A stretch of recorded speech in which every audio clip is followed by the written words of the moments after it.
There are moments in life when everything changes in an instant. When the phone rings at 11:47 p.m. and your world crumbles with just a few words. Today's story comes from Margaret Chen. She's 58 years old from Portland, Oregon, and she's married. Margaret lost her only son, Michael, in a tragic car accident, fell into the deepest depression imaginable, but somehow found the strength to transform her unbearable pain into a beacon of hope that has now saved over 400 lives. Hello, my dear friends. It's always such a joy to be here with you, sharing these stories that remind us of the incredible resilience of the human spirit. You know, after all these years of living and loving, I've learned that our greatest tragedies often become the soil from which our most beautiful purposes grow. But oh, the journey through that dark valley. It's something no parent should ever have to endure.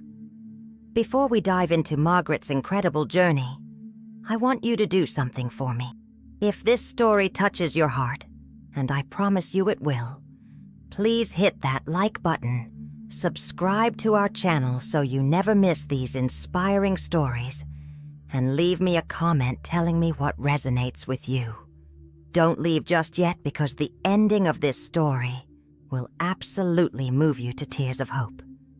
But before we begin today's story, I always like to share something special with you that might help. I've left some wonderful natural products in the description that have been such a blessing in my life and might help you too.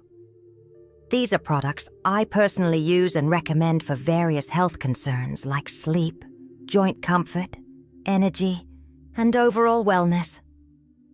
Just click the link in the description to learn more and support our channel family. Now, let me tell you about Margaret Chen. Picture this: a woman who had everything she ever dreamed of. At 45, she was living what many would call the perfect life in Portland, Oregon. She had been married to her college sweetheart, David, for 20 years, and together they had created a beautiful home filled with laughter, love, and the boundless energy of their son, Michael. Margaret worked as a pediatric nurse at Oregon Health and Science University Hospital. And let me tell you, she was beloved by every family she touched. You know how some people just have that gift, that ability to make a scared child smile, to comfort a worried parent with just the right words. That was Margaret. Her colleagues often said she didn't just treat patients, she loved them back to health. But her greatest love, her whole world, was Michael. Born when Margaret was 35 after years of trying to conceive, Michael wasn't just their son, he was their miracle. From the moment he took his first breath, Margaret knew this child was special, not just because he was hers, but because there was something about his spirit that shone brighter than most. Michael grew up to be one of those young men who restore your faith in the next generation. At 23, he was in his second year of medical school at OHSU, following in his mother's footsteps but dreaming even bigger. He wanted to be a pediatric surgeon, inspired by watching his mother work with sick children. "Mom," he would tell Margaret, "I want to give kids the chance to grow up and chase their dreams, just like you gave me." You know, dear friends, there's something sacred about the bond between a mother and her child. I've seen it in my own life, in the lives of so many women I've known over the years. It's a love so fierce, so protective, that it literally changes the chemical makeup of our brains. We become warrior mothers, ready to move mountains for our children. Margaret embodied this completely. Every Sunday, Margaret and Michael had their tradition, brunch at a little cafe downtown, just the two of them. David would joke that he was jealous of their special bond, but he loved seeing them together. Michael would tell his mother about his studies, his dreams of traveling to underserved communities to provide medical care, his hopes of maybe starting a family of his own someday. "You know what, Mom?" Michael said to her just 2 weeks before the accident. I think I get my compassion from you. Watching you with your little patients all these years, seeing how you never give up on them, that's the kind of doctor I want to be." Margaret treasured those words. She had them written in her journal, along with so many other precious memories of their conversations. You see, she was one of those mothers who documented everything. Every milestone, every funny thing Michael said, every proud moment. She had boxes of photos, videos, report cards, and little notes Michael had written her over the years. The Chen family was planning Michael's graduation from medical school, still 2 years away. But Margaret was already dreaming about that day. She could picture herself in the audience, tears of pride streaming down her face as her son walked across that stage. David had already started saving for the celebration party they wanted to throw. Their home was a reflection of their love. Family photos everywhere. Michael's artwork from elementary school still hanging on the refrigerator, even though he was 23. His high school basketball trophies displayed proudly on the mantel. Margaret had kept everything, because to her, every moment with Michael was precious. The night everything changed started like any other Tuesday. Margaret had worked a double shift at the hospital. They were short-staffed, and she never said no when her colleagues needed help.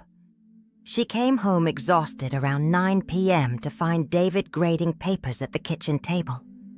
He was a high school English teacher and was staying up late to finish reviewing his students' essays. "How was Michael's study group?" Margaret asked, settling onto the couch with a cup of tea. Michael had been at the library with classmates, preparing for an upcoming anatomy exam. "He texted around 8, David replied. "Said they were wrapping up and he'd be home by 11. They went to bed around 10:30, both tired from their long days. Margaret fell asleep thinking about the weekend plans. Michael wanted to go hiking with them on Saturday, something they hadn't done as a family in months because of his busy schedule. Then came 11:47 p.m.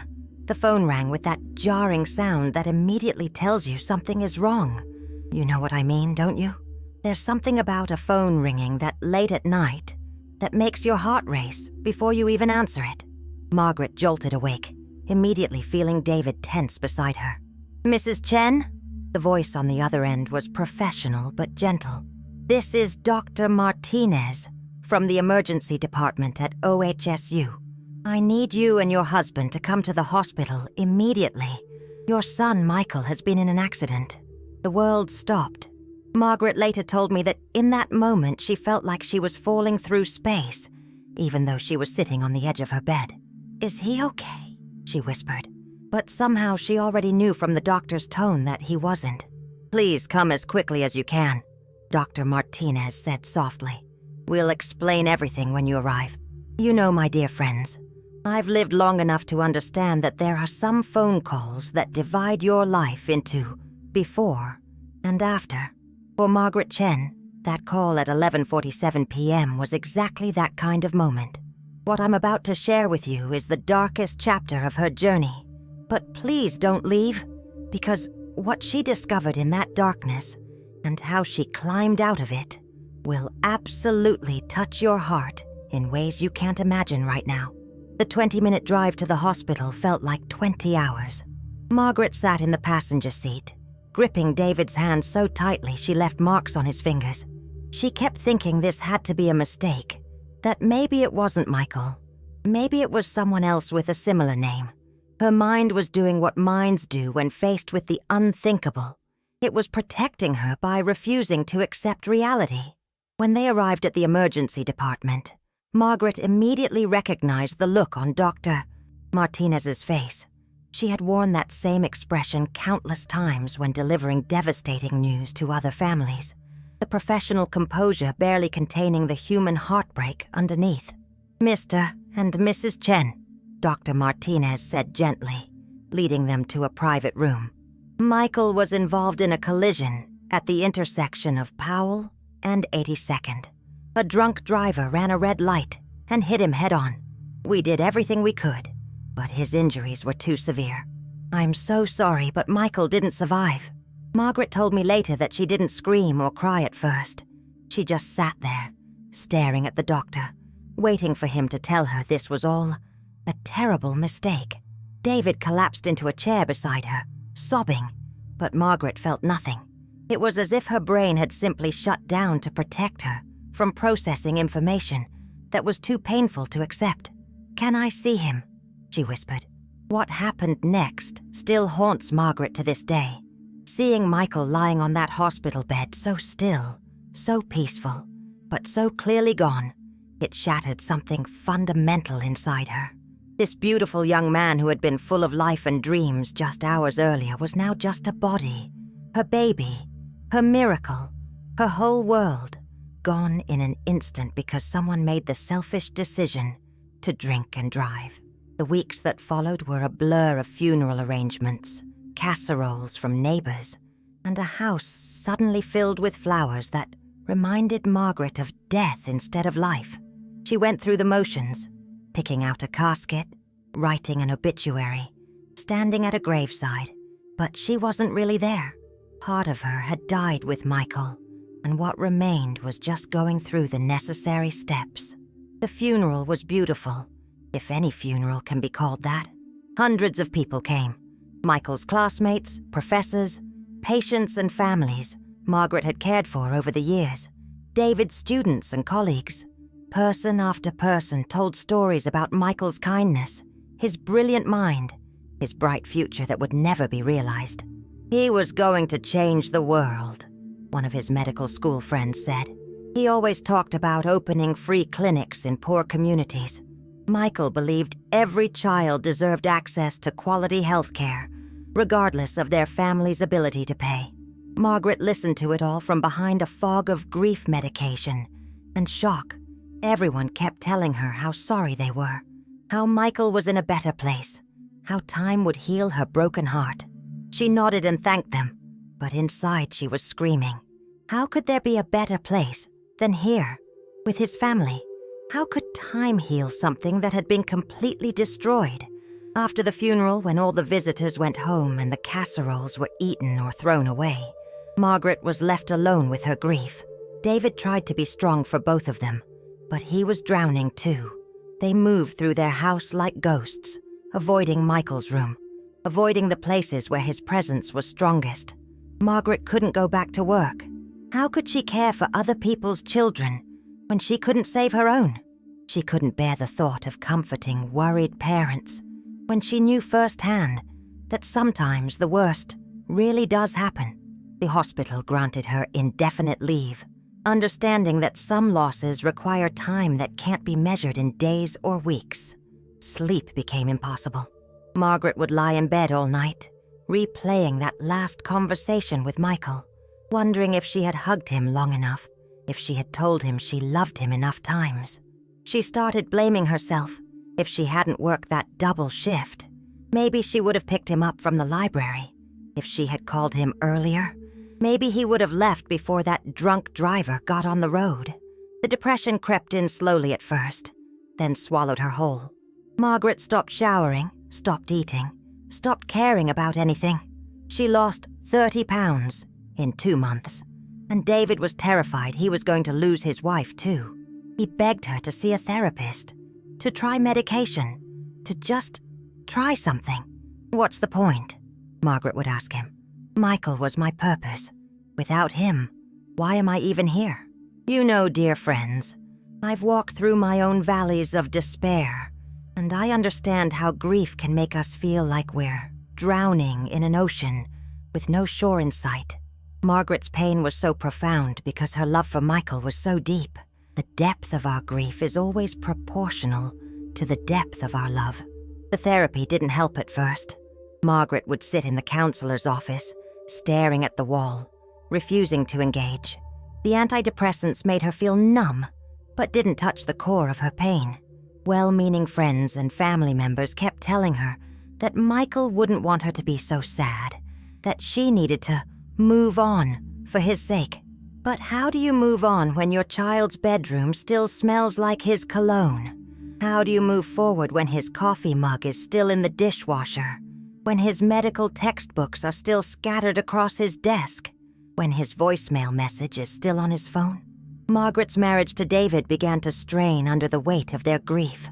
They were both drowning, but in different ways.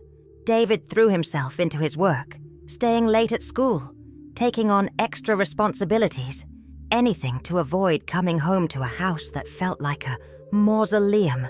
Margaret resented his ability to function, to find moments of distraction from their loss.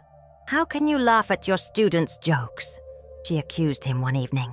"How can you act like everything is normal when our son is dead?" "Because I have to," David replied, tears in his eyes. "Because if I don't, I'll fall apart completely, and then we'll both be lost." 6 months after Michael's death, Margaret reached her darkest point. She was in the bathroom, looking at herself in the mirror, and she didn't recognize the hollow-eyed stranger staring back at her. She had lost so much weight that her clothes hung off her like she was a child playing dress-up. Her hair was thin and lifeless. Her skin was gray, and her eyes looked dead. That night, for the first time since Michael died, Margaret seriously considered ending her own life. She sat on her bed, holding a bottle of sleeping pills, thinking that maybe this was the answer. Maybe joining Michael was better than living in this unbearable pain every single day. She pictured David finding her, pictured having to plan another funeral, pictured her parents and siblings having to bury another family member. But even those thoughts couldn't compete with her desire to escape the crushing weight of grief that was suffocating her every breath. Margaret told me that she came within minutes of taking those pills. She had them in her hand. She had written a note to David apologizing for not being strong enough. She was just about to take the first one when something made her stop. It wasn't hope. She didn't have any hope left. It wasn't fear. She was beyond being afraid of anything. It was something else, something she couldn't quite name at the time. Years later, she would understand that it was Michael himself who stopped her that night.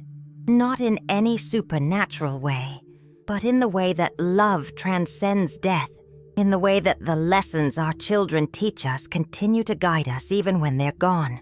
My dear friends, please don't leave this story now, because what Margaret discovered next is going to touch your heart so deeply. Sometimes when we're in our darkest moments, when we can't see even a glimmer of light, that's exactly when life sends us the most powerful signs that we're meant to keep going. The morning after Margaret almost ended her life, she woke up feeling different. Not better. She was still drowning in grief, but different. Maybe it was because she had come so close to giving up that she realized she wasn't quite ready to let go. Maybe it was because somewhere deep inside she knew Michael wouldn't want her to follow him that way. She sat on the edge of her bed, looking around at the mess her life had become. Dirty clothes everywhere, empty medication bottles on the nightstand, curtains drawn tight against the world outside. David had already left for work. They were barely speaking to each other anymore. Just two broken people sharing the same broken space. For some reason she still can't explain, Margaret felt drawn to Michael's room. She hadn't been in there since the funeral. David had closed the door that day, and they had both treated it like a sacred space that was too painful to enter. But that morning, something was pulling her toward that door. She turned the handle slowly, and the familiar scent of Michael's cologne hit her like a physical blow. His room looked exactly as he had left it that Tuesday night. Textbooks open on his desk, a half-finished cup of coffee still sitting on his nightstand, his medical school sweatshirt draped over the back of his chair. Margaret sank onto his bed, picking up his pillow and holding it close to her chest. She breathed in his scent, and for a moment, just a moment, she could almost pretend he was still there. That's when she noticed something she had forgotten about. An old shoebox on the top shelf of his closet, partially visible behind some of his winter coats. You know how children are, my loves.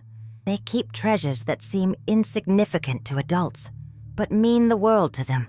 Margaret remembered that box. Michael had been adding things to it since he was little. She had assumed it was full of old toys or baseball cards, things boys collect and never throw away. But when she opened that box, what she found inside changed everything. Letters, Dozens and dozens of letters, all addressed to her. To Mom, written in Michael's handwriting at different ages, from the careful printing of a 7-year-old to the confident script of a young man. Some were on notebook paper, some on cards, some just on scraps of paper. Margaret had never seen any of them before. With trembling hands, she picked up the first one. It was dated when Michael was 8 years old, written in crayon. Dear Mom, thank you for taking care of me when I had the flu. You are the best mom in the whole world. You make everything better just by being there. Love, Michael. She picked up another one, from when he was 12. Mom, I know I don't say it enough, but I think you're a superhero. Not the kind with a cape, but the kind that saves kids at the hospital and still has energy to help me with my homework. I want to be like you when I grow up. Margaret's hands were shaking as she continued reading. Letter after letter, year after year, Michael had been writing to her, documenting his love, his gratitude, his dreams. Some were for no special occasion at all, just moments when he wanted to tell her how much she meant to him. But it was one letter in particular that stopped her cold. It was dated just 6 months before the accident, written on medical school letterhead.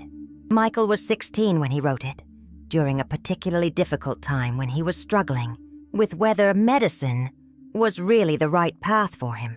Dear Mom, it began, I've been thinking a lot lately about what I want to do with my life. I watch you at work sometimes when I visit the hospital, and I see how you light up when you're helping sick children. But it's not just the medicine that makes you special. It's the way you see hope, where other people see hopelessness. Yesterday, I heard you talking to Mrs. Rodriguez about her daughter Sophia, who has been in the ICU for weeks. You told her that even when things look darkest, we have to believe that there's still light somewhere, still a reason to keep fighting. You said that sometimes our job isn't to cure people, but to love them through their pain until they can find their way back to hope. I want to spend my life doing that, Mom. Not just as a doctor, but as a person. I want to be the kind of man who helps people find light in their darkest moments. I think that's the most important thing anyone can do in this world, to be hope for someone who has lost their own. If something ever happened to me, Mom, I would want you to remember this letter. I would want you to keep being that light for other people, because that's your gift. That's who you are. And even if I'm not there anymore, I'll be so proud, knowing that you're still out there, helping people find their way back to hope. I love you more than all the stars in the sky. Your son, Michael. Margaret collapsed onto Michael's bed, clutching that letter to her chest, sobbing harder than she had since the day he died. But these weren't just tears of grief. They were tears of recognition, of understanding, of a love so profound that it reached across the barrier between life and death to remind her of who she was meant to be. You see, my dear friends, sometimes our children teach us the most important lessons of our lives, and sometimes those lessons come to us exactly when we need them most. Michael had known somehow that his mother would need to be reminded of her purpose. He had left her a roadmap back to herself, written in his own words, sealed with his own love. Margaret spent the entire day reading every single letter in that box. Some made her laugh through her tears, like the one where 8-year-old Michael apologized for putting mud in her purse because he thought she needed nature in her life. Some made her proud beyond words, like his high school graduation speech draft, where he thanked her for teaching him that kindness was the most important quality a person could have. But it was that last letter that changed everything. Michael had seen something in his mother that she had forgotten about herself. He had seen her gift for bringing hope to hopeless situations, for being light in darkness, for loving people back to life. That evening when David came home from work, he found Margaret in the kitchen for the first time in months. She wasn't cooking. She wasn't ready for that yet, but she was sitting at the table with Michael's letters spread out in front of her. David, she said softly, come sit with me. I need to show you something. For the next 3 hours, Margaret and David read Michael's letters together. They cried, they laughed, they remembered stories they had forgotten.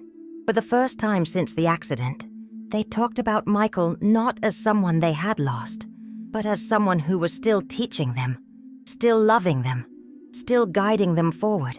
He knew, Margaret whispered. Somehow, he knew that I would need to remember who I was. He left me breadcrumbs to find my way back. That night, Margaret made a decision. She wasn't ready to go back to work yet, wasn't ready to jump back into life as if nothing had happened. But she was ready to take the first small step toward honoring what Michael had seen in her. She was ready to begin the long journey of transforming her grief into something that could help other people find hope in their darkest moments. The next morning, Margaret called the Crisis Intervention Center in Portland and asked if they needed volunteers. She told them she wasn't a trained counselor, but she was someone who had survived the unthinkable and was still learning how to live with profound loss. "We have a support group for parents who have lost children," the coordinator told her. "Some of them have lost children to suicide. Would you be interested in just sitting in? Maybe sharing your story when you feel ready?" Margaret's heart pounded. The idea of being around other grieving parents terrified her. She was barely holding herself together as it was. But Michael's words echoed in her mind. "I want to be the kind of man who helps people find light in their darkest moments." "Yes," she whispered into the phone. "I think I'd like to try that." And so began the next chapter of Margaret's journey. Not back to who she was before, because that woman died with Michael, but forward to who she was meant to become because of him. I want you to leave me a comment about what you think is going to happen at the end of Margaret's story, because what comes next shows us how our deepest wounds can become our greatest source of strength. Before we continue, though, I want to share something with you. During my own difficult times, I've found such comfort in natural supplements for stress and emotional balance. There's a wonderful selection in the description below that might help you too, especially if you're going through your own challenging season. Margaret's first support group meeting was terrifying. She sat in her car outside the community center for 20 minutes, hands gripping the steering wheel, trying to work up the courage to go inside.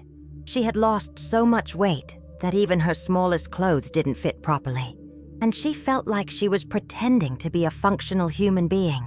When she finally walked into that circle of folding chairs, she saw something that both comforted and devastated her. Other parents who looked exactly like she did, hollow-eyed, thin, moving like they were walking through water. These were her people now, the ones who understood a loss so profound that it changes your DNA. The group facilitator, a gentlewoman named Dr. Sarah Kim, introduced Margaret to the others. There was Janet, who had lost her 19-year-old daughter in a car accident 2 years earlier. Robert, whose 25-year-old son had died by suicide 8 months ago. Maria, whose 16-year-old had overdosed on fentanyl-laced pills he thought were something else. "We don't ask anyone to share until they're ready," Dr. Kim explained. "Sometimes just sitting here and listening is enough." For the first few meetings, that's exactly what Margaret did. She listened to stories that were heartbreakingly similar to her own. The phone calls, the hospitals, the funerals, the afterward that felt like living underwater. But she also heard something else, something she hadn't expected. She heard Robert talk about the day he stopped a stranger from jumping off a bridge just by sharing his own story. She heard Janet describe how she had started a scholarship fund in her daughter's name. She heard Maria explain how she was working with schools to educate kids about the dangers of street drugs. These parents had somehow taken their unbearable grief and transformed it into action. They weren't over their losses. Margaret was beginning to understand that you never get over losing a child, but they had found ways to honor their children's memories by helping other people. It was during her 4th meeting that Margaret finally spoke up. Robert had just shared that he had received a call from someone who was contemplating suicide, a mother whose teenage son had died in an accident. She had found Robert's number through a grief counseling website and called him in desperation. "I told her about losing Tommy," Robert said, his voice thick with emotion. "I told her that I had wanted to die too, that for months I thought about joining him. But then I realized that if I died, who would tell people about what an amazing kid he was? Who would carry on his story?" Margaret found herself speaking before she had consciously decided to. "How did you know what to say to her?" Robert looked at her with understanding. "I didn't know. I just told her the truth about what it felt like, about how some days I still don't want to get out of bed. But I also told her that our kids wouldn't want us to give up on life. They would want us to find ways to help other people." After the meeting, Margaret approached Robert. "That woman who called you, do you think it really helped?" "She called me back 2 weeks later," Robert replied. "She said that hearing from someone who really understood made her realize she wasn't alone.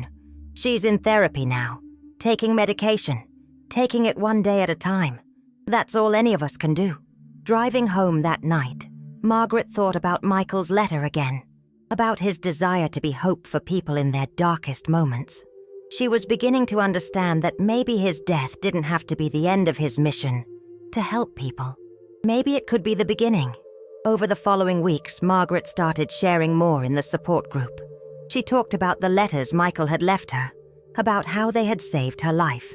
Other parents were amazed by this gift Michael had unknowingly given his mother, this roadmap back to purpose. "He saw something in you that you had forgotten," Dr. Kim observed. "He saw your ability to bring hope to hopeless situations. Have you thought about how you might honor that?" Margaret had been thinking about exactly that. In her nursing career, she had always been drawn to the families who were facing the worst news, the parents whose children weren't going to recover, the ones who needed someone to help them navigate the impossible. She had a gift for sitting with people in their pain without trying to fix it or rush them through it. But now she understood that gift differently. It wasn't just professional training. It was something deeper. Margaret had the ability to meet people in their darkness because she had learned to navigate her own. She could sit with unbearable pain because she was living with unbearable pain every single day. The idea came to her gradually. What if there was a way to connect grieving parents with others who had walked the same path? What if there was a hotline specifically for people who had lost children, staffed by other parents who truly understood that unique form of devastation? Margaret started researching suicide prevention hotlines and grief counseling resources. She discovered that while there were many excellent programs available, there was something missing: the voice of experience, the credibility that only comes from having survived the unthinkable. She thought about the night she had almost taken those pills, about how desperately she had wanted to talk to someone who really understood what it felt like to lose a child. Not a therapist with professional training and genuine compassion, but another mother who had held her child's lifeless body and somehow found the strength to keep breathing. Margaret began volunteering with the National Suicide Prevention Lifeline, but she quickly realized that her impact was limited. She was just one voice on one shift, and the need was so much greater. Parents were calling in crisis at all hours, and many of the volunteers, while well-trained and caring, hadn't experienced this particular type of loss. That's when Margaret had the conversation that changed everything. She was talking to David one evening about her volunteer work, about how she wished she could do more to help other parents in crisis. "What if you could?" David asked quietly. "What if you started something new?" Margaret looked at her husband, really looked at him, for the first time in months.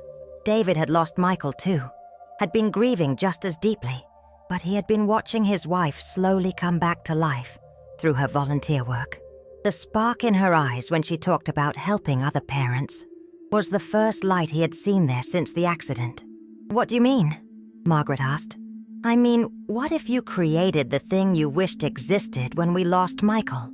What if you built a support system specifically for parents who have lost children, run by parents who have lost children?" That night, Margaret stayed up until 3 a.m. writing down ideas. She imagined a foundation that would provide 24/7 support for grieving parents, staffed entirely by other parents who had survived the loss of a child. She pictured training programs that would help volunteer parents learn how to support others in crisis. She dreamed of outreach programs that would let people know they weren't alone in their darkest moments. And she decided to call it Michael's Light, because that's what her son had been in life, and that's what his memory would continue to be for other families struggling to find their way through the darkness. The next morning, Margaret called Dr. Kim and asked if they could meet for coffee. "I have an idea," she said, "and I think I'm ready to turn my grief into something that might help save other people's lives. This is why I do these videos, why I share these stories with you, because they remind us that even in our darkest moments, we have the power to create light for others." Starting Michael's Light wasn't easy. Margaret had the passion and the vision, but she had no idea how to actually build a nonprofit organization. She was still fragile, still grieving, still learning how to function in a world without her son. But she had something more powerful than business experience. She had purpose. Doctor Kim connected Margaret with a lawyer who specialized in nonprofit law and had lost his own daughter in a drunk driving accident 5 years earlier. When Margaret sat in his office and explained her vision, he looked at her with tears in his eyes. "I'll help you with all the paperwork for free," he said. "What you're describing, it would have saved my marriage. My wife and I ended up divorcing because we didn't know how to grieve together, and we didn't have anyone who really understood what we were going through." Margaret learned that this was heartbreakingly common. Studies show that couples who lose a child have an 80% divorce rate. The grief is so overwhelming, and people process it so differently that many relationships don't survive. David and Margaret had come close to becoming another statistic. The first challenge was finding other parents who were far enough along in their grief journey to help others, but not so far that they had forgotten the raw intensity of those early days. Margaret started reaching out through support groups, grief counseling centers, and online forums for bereaved parents. One of the first people who responded was a woman named Linda from Seattle. Linda had lost her 21-year-old son in Afghanistan 3 years earlier. "I've been looking for a way to honor Jeremy's memory," she told Margaret over the phone. "He always said he wanted to serve others. Maybe this is how I can continue his service." Then there was Carlos from Phoenix, whose 17-year-old daughter had died by suicide 2 years earlier. "I know what it feels like to want to follow your child," he said simply. "If I can help even one parent choose to stay, then maybe Anna's death will have some meaning." Within 6 months, Margaret had assembled a team of 12 parents from across the country, each one carefully screened and trained in crisis intervention. They weren't therapists or counselors.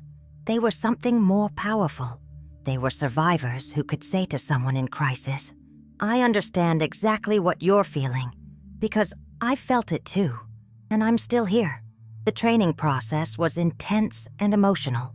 Margaret worked with professional grief counselors and suicide prevention experts to develop a curriculum that would prepare parent volunteers to handle crisis calls safely and effectively. They learned about recognizing suicidal ideation, de-escalation techniques, and when to involve emergency services. But the most powerful part of their training wasn't technical. It was sharing their own stories with each other. Margaret would never forget the day that Linda broke down while describing the moment she learned Jeremy had been killed by an IED. The entire group surrounded her with understanding and support in a way that only other bereaved parents could provide. This is what we're offering, Margaret realized. Not just crisis intervention, but true understanding from people who have walked this exact path. Michael's Light officially launched on the 2nd anniversary of Michael's death. Margaret had wanted to launch earlier, but Dr. Kim convinced her to wait until she had processed more of her own grief. "You can't pour from an empty cup," she reminded Margaret. "You have to take care of yourself first, if you want to take care of others." The first call came in at 2:17 a.m. on a Tuesday night. Margaret was on duty, sitting in her home office that she had converted into a crisis hotline center. Her hands were shaking as she answered the phone. "Michael's Light, this is Margaret. How can I help you tonight?" The voice on the other end was barely a whisper. "My daughter died 3 weeks ago. She was 19. I don't know how to keep living." For the next 2 hours, Margaret sat with this stranger, a mother named Patricia from Denver, whose daughter had died in a skiing accident. Margaret didn't try to fix Patricia's pain or offer platitudes about time healing all wounds. She simply bore witness to it, shared her own experience of those impossible early weeks, and reminded Patricia that she wasn't alone in her darkness. "I thought about ending my life," Margaret told her honestly. 6 months after Michael died, I came very close to taking my own life. The pain felt like it was going to kill me anyway, so why not just get it over with? But something stopped me, and I'm so grateful it did, because now I get to help people like you." Or when the call ended, Patricia was still in crisis, but she was no longer alone. She had Margaret's direct number, a plan to call her therapist first thing in the morning, and most importantly, the knowledge that another mother had survived this unthinkable loss and was still fighting to find meaning in life. Patricia called back 2 days later, then again the following week. Over the next 6 months, Margaret watched this devastated mother slowly begin to heal. Not heal completely. Margaret was learning that you never completely heal from losing a child, but heal enough to find reasons to keep living. "You saved my life," Patricia told Margaret during one of their calls. "Not just that first night, but every time I talk to you, knowing that you understand what this feels like, knowing that you've survived it. That's what's keeping me here." Word about Michael's light began to spread through grief counseling networks, support groups, and online communities for bereaved parents. The hotline was receiving dozens of calls each week from parents in crisis. Margaret had to recruit and train more volunteers to handle the demand. Each volunteer brought their own story of loss and survival. There was Rebecca, whose 15-year-old son had died of leukemia after a 2-year battle. She specialized in talking to parents who had lost children to illness, understanding the unique grief that comes from watching your child suffer for an extended period. Thomas had lost his 22-year-old daughter in a mass shooting at her college. He worked specifically with parents whose children had died violently, helping them navigate the additional trauma that comes with such sudden, senseless loss. Sarah's 18-year-old son had died by suicide after struggling with depression and addiction. She became the go-to volunteer for parents dealing with the complicated grief and guilt that comes with losing a child to suicide. Each volunteer was required to have been in their own therapy or grief counseling for at least a year before joining Michael's Light. They weren't replacing professional mental health services. They were supplementing them with something that couldn't be learned from textbooks, lived experience. The impact was measurable and profound. In their first year, Michael's Light documented 47 direct suicide interventions, 47 parents who had called in active crisis and would talk through their darkest moments by volunteers who truly understood their pain. But the real impact was broader than that. Hundreds of parents had found support, community, and hope through the hotline. Margaret began receiving letters that brought her to her knees with gratitude.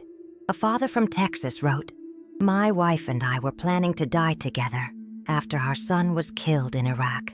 Your volunteer Linda spent 6 hours on the phone with us that night. We're in therapy now, and we're going to make it. Our son would want us to live." A mother from Florida shared, "I called your hotline every single day for 3 months after my daughter died. Your volunteers never made me feel like I was calling too much or taking up too much time. They saved my life one conversation at a time." But perhaps the most profound letter came from a young woman named Ashley. "My mom called your hotline 2 years ago after my brother died. She was planning to kill herself that night. Your volunteer Margaret talked her through it and stayed on the phone until she was safe.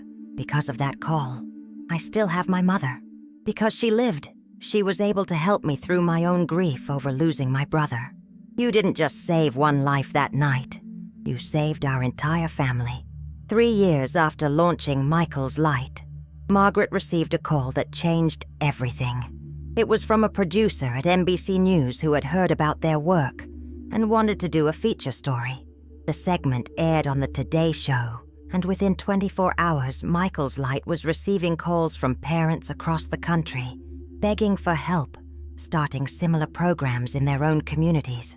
Margaret realized they had created something much bigger than a local grief support hotline. They had proven that peer support from other bereaved parents could literally save lives. The model needed to be replicated everywhere. With David's support, he had become Margaret's strongest advocate and co-founder of the organization. They began developing a franchise model. They created training materials, established quality standards, and began licensing the Michael's Light approach to grief counselors and bereaved parents in other cities. Today, there are 23 Michael's Light chapters across the United States and Canada. The organization has documented over 400 direct suicide interventions, but Margaret knows the real number of lives saved is much higher. How do you count the parent who didn't take the pills because they remembered something a volunteer said? How do you measure the marriage that was saved because both spouses found support through the hotline? Margaret, now 58, travels the country training new volunteers and speaking at conferences about grief and suicide prevention. She's been featured in Good Housekeeping, interviewed on NPR, and invited to testify before Congress about the unique needs of bereaved parents. But you know what she's most proud of? The fact that Michael's dream of helping people in their darkest moments didn't die with him. It multiplied. Every parent who chooses to live because of a conversation with a Michael's Light volunteer is a continuation of Michael's mission. I used to think that Michael's death was meaningless, Margaret told me during our interview. A brilliant young man with so much to offer the world, killed by someone's stupid decision to drink and drive. But now I understand that his death wasn't meaningless. It was the beginning of his real work.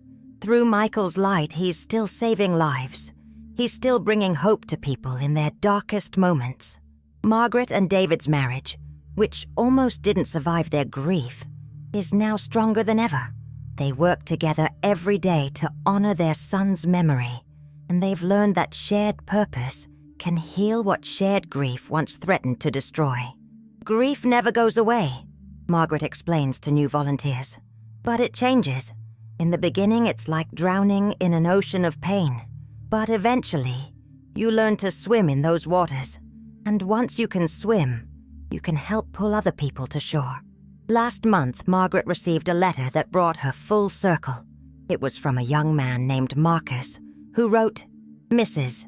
Chen, you probably don't remember, but you talked to my mother on the phone 4 years ago when my little sister died in a car accident. Mom was planning to kill herself that night. You stayed on the phone with her until sunrise, and you probably saved her life.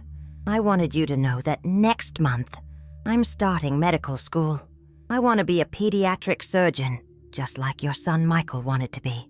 I'm going to spend my life saving children, and I'm going to tell every family I help about Michael's Light. Your son's dream is still alive, Mrs. Chen. It's living through all of us who were touched by what you built in his memory. My dear friends, if you've made it this far in Margaret's story, I hope you understand why I wanted to share it with you. Life will break all of our hearts eventually. That's the price we pay for loving deeply. But Margaret's journey shows us that we can choose what to do with that brokenness. We can let it destroy us, or we can use it to help heal others. If this story has touched your heart, please hit that subscribe button so you never miss these inspiring stories. Leave me a comment telling me what resonated with you. I read every single one. And if you or someone you know is struggling with grief or thoughts of suicide, please know that help is available. The National Suicide Prevention Lifeline is 988, and organizations like Michael's Light are there 24/7 for parents who have lost children. Before we say goodbye, I want to share one more thing with you. During my own difficult seasons, I've found such comfort in natural supplements that support emotional balance and peaceful sleep. You'll find my personal recommendations in the description below. products that have been a blessing in my own life and might help you too as you navigate whatever challenges you're facing. Remember, my loves, even in our darkest valleys, we are never alone, and sometimes our greatest tragedies become the foundation for our most meaningful contributions to the world. Michael Chen's light continues to shine through his mother's work, through every life saved, through every parent who chooses hope over despair. Until we meet again, keep choosing love, keep choosing hope, and keep believing that your story, whatever it is, has the power to change someone else's life. With all my love, Rose.